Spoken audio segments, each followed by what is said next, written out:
Having a camera like this almost requires getting special accessories. I mean, they're not all specific to this camera. All right, let me turn on some do not disturb. Heads down. That's what I want. At the beginning of 2025, I got a Leica Q3. There are definitely accessories I bought specifically for the Leica Q3. Now, a couple of those accessories are on the camera right now. The first one is I have this shutter button. It's actually weathered the storm really well. I've had it on my Fujifilm X100V and my X-T5, and now it is at home on my Leica Q3. So I've had it for a few years and it shows no signs of wear or anything like that, which I find amazing for the price that I paid for it. Speaking of price, some of the links that I'll be linking to below are affiliate links. Don't cost you any extra to use them, but if you were to click them, I would get a little bit of kickback. Some of them, though, I don't have any affiliate links. I have no relationship with the company, and I will mark those as such. I just want to get that out of the way. I'm not trying to shill, but if you're going to use a link, why not use mine?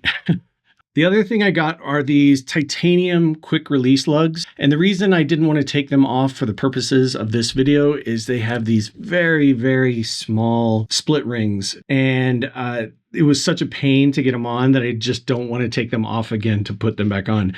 The whole reason I got quick release is for my next accessory, which is a black leather strap from Clever Supply Company. This is of much higher quality and build than the leather strap that came with the Q3. That strap was really weak and short, and it had like weird bends in it. I mean, if it really is leather, and I say if, only because it just feels like plastic. But if it's leather, those bends would eventually come out, but I just did not like the feel of that strap at all. So this is a much higher quality. And I actually got this for the X100V as well.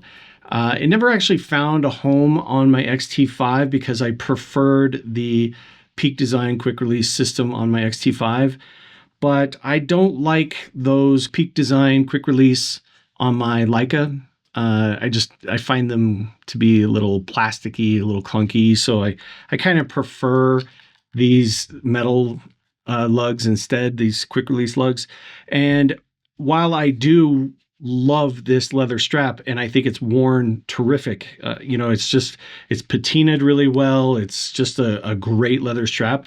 It's not the only strap I have. I have several camera straps from over the years, and they all have the split ring. You know, none of them are Peak Design. It's just nice to be able to quick release just regular camera straps. So that's another benefit of these. And then the last thing that's just sitting on my camera kind of always at this point is this thumb grip I got, which I would think is a knockoff or a copy of some kind because it's on Amazon and it's only $99 compared to this exact black version from Leica itself is $230. So that's a pretty significant price difference for what appears to be the same product. In fact, it looks so first party that it says Leica camera Wetzlar, Germany etched into the metal on the actual piece itself. And when you take it off and look inside, it says Leica and made in Portugal. So I don't know if this is an actual OEM part that maybe somebody got their hands on and they're selling it on Amazon. I don't know, but it feels very OEM and it was a fraction of the price. So the next thing I got, which I have to be honest, it was one of those ads that just kept showing up over and over again on Instagram. And I eventually finally made my way to Amazon and purchased it. And that was this Polar Pro Everyday Shortstache filter. It combines a CPL and a black mist.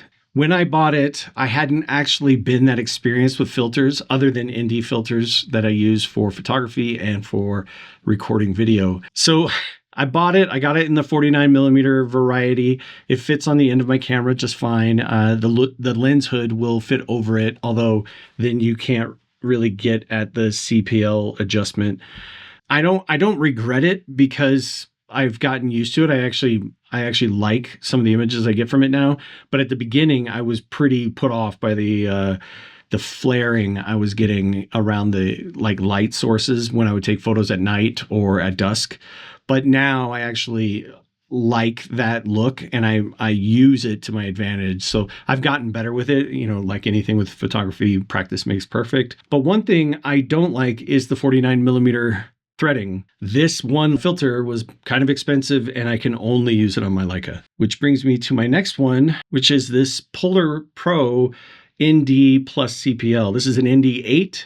And it is a polarizer as well. The reason I like this one is I didn't buy it specifically for my Leica. I bought it for my Panasonic S5 IIX. And all of my lenses for my S5 IIX are 67mm thread, which I love about Panasonic. Anyway, I have this filter and I wanted to use it on my Leica Q3. So that led me to getting this step-up ring, which is from Breakthrough Filters. And I'm pretty sure I searched Leica 49mm to 67mm step-up ring because this was the top hit and I really, really like it. I think there's a reason it gets such high reviews. It has these great ridges on the side that are very easy to grab and thread onto the front of your camera. And then you can use any 67mm you want with it. So I like the build quality of this. I like the fact that it's really easy to grip. So this is a high quality 49mm to 67mm step-up ring. And that brings us to the grip that I got for it. Now, when I got the camera, you know, and I immediately held it, my first thought was, wow, this is really empty. This space here feels very void. In the time since I've had it, I no longer feel that way, which is another one of those things where I think Leica is a camera, and I'm assuming it's like this with M11 or any other Leica you buy. There's this period of time where, first of all, you have to just go through the pain of spending that much money and the fear of regret, I think. But you go through all of that and you start to use the camera as it was designed, as it was intended. And I actually think the Leica Q3 feels very natural in my hand now. I'm just not trying to hold it the way I held other cameras. But I did get a grip for it, and the grip that I got is actually a partnership between somebody that I was following on Threads. His name is Ed. I don't want to butcher his last name, but I'll put it below. He and Hugh Brownstone of Three Blind Men and an Elephant collaborate on these grips, and it's under the name Helium Design Lab. And this is the HE3 grip, which is specific to the Q3 models, both the 28 and the 43. It is really, really a great grip, and I love all the attention to detail that they put into it. But what really separates it, you know, it's not just that you can get into the battery, it's not just that you can get easy access to your SD card. It's that it also has a little hidden compartment for an AirTag. So I have an AirTag in here, and when it's fully connected to the camera using a star key rather than just a regular Allen wrench, I feel like most thieves would have no idea that there is an AirTag in here. And hopefully by the time they figure it out, by the time they realize they can't get this off with just an Allen wrench, that they need to find some special key, you would have time with the authorities, you know, to try to find your stolen property. It also comes with this really nice mounting point where you can put like a Peak Design anchor. So I have a Peak Design anchor specifically for this because I have a Clever Supply Company leather strap that I got because I was so happy with my original neck strap that I went ahead and I got this wrist strap from them.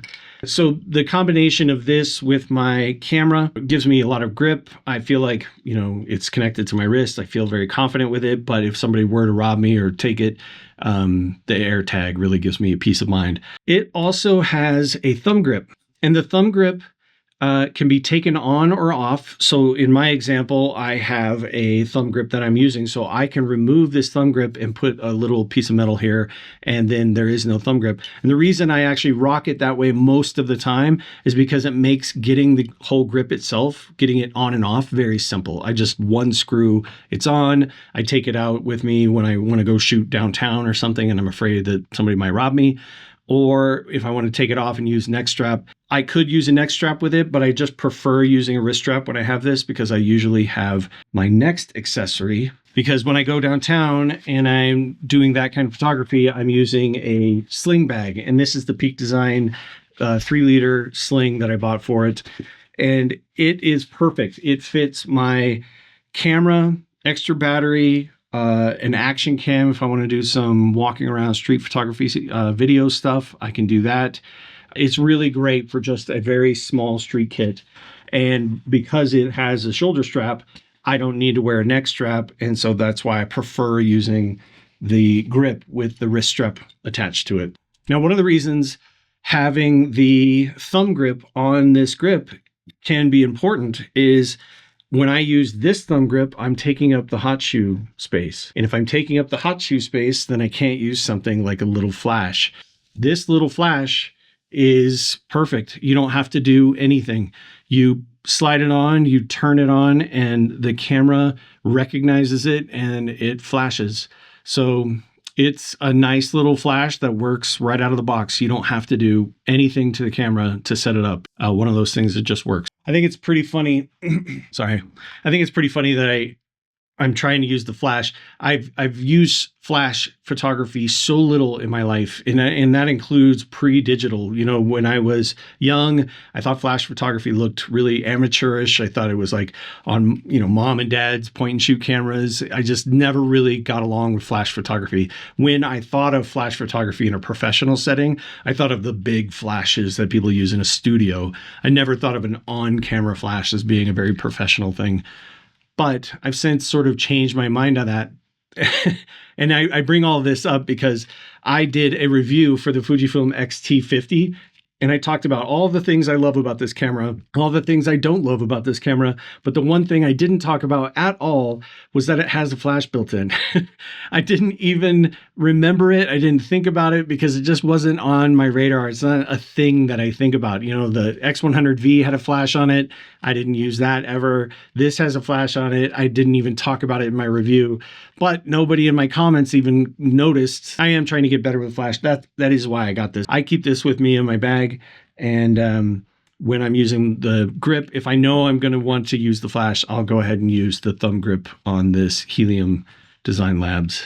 I got a couple of other accessories. Like I got an extra battery when I bought the camera. It was right there. They had it in stock. I decided to go ahead and get it. I'm kind of regretting it because of how much it cost. I have never needed it so far. I always get extra batteries. I get them for all my cameras. On my Panasonic, I think I have 3 batteries. For my Fujifilm, I have 2. For my Leica Q3, I have 2. I never use them. I never do enough shooting or photography or video or anything to drain the battery. It says a lot about modern batteries. They've gotten so much better than they used to be. I don't know that I needed to do this. You know, it was an extra $200 and I probably didn't need to spend that, but now I have one. I found these SD cards and I feel like they work really well. I haven't had one crap out on me yet, knock on wood. So that's it. That's my Leica Q3 accessories. Please leave any comments below if you think of any accessories that you have for your Leica or that you've seen that you would want to try. These are all things that I just feel bring value to my camera. If you like this, please give it a thumbs up. You know, helps the algorithm, helps get my channel in front of other people. It's kind of a growth thing. Also, please leave a comment below. Let me know, like I said, any accessories you use. If you found any accessories interesting from this lineup, let me know. And as always, I thank you so much for watching and I hope to see you in the next one. Thank you. Bye.